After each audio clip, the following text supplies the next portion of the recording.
Et bonjour à tous, je suis Méla de Réflexion et Gourmandise et je vous souhaite la bienvenue sur ma chaîne. Aujourd'hui, nous allons réaliser une dacquoise coco et la recouvrir d'un croustillant chocolat blanc.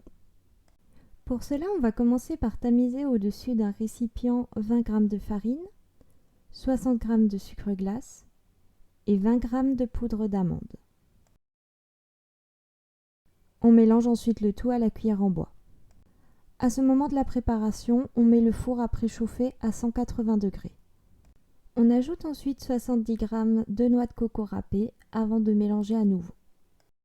Dans un autre récipient, nous allons venir monter 3 blancs d'œufs en neige.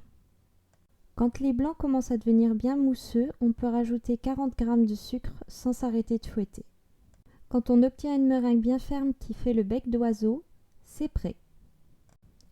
À l'aide d'une cuillère en bois, on vient alors délicatement incorporer notre meringue à la préparation sèche. Au tout début, on n'hésite pas à mélanger vivement et on sera plus délicat sur la deuxième partie de la meringue. On incorpore donc la deuxième partie de la meringue de façon délicate en allant bien jusqu'au fond du récipient.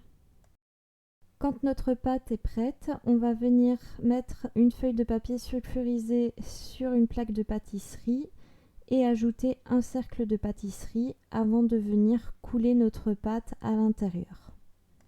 À l'aide d'une spatule coudée, on vient étaler notre pâte partout dans le cercle. On peut maintenant enfourner notre pâte pour 15 à 20 minutes au milieu du four à 180 degrés en chaleur tournante.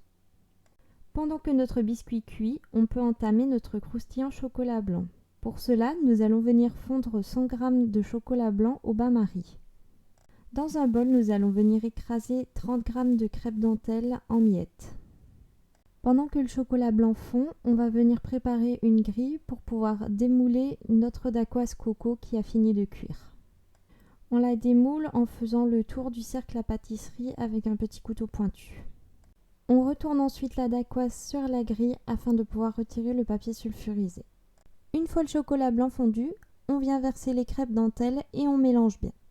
On vient ensuite verser notre croustillant chocolat blanc sur la dacquoise coco et à l'aide d'une cuillère, on va étaler finement le croustillant partout sur la surface de la dacquoise.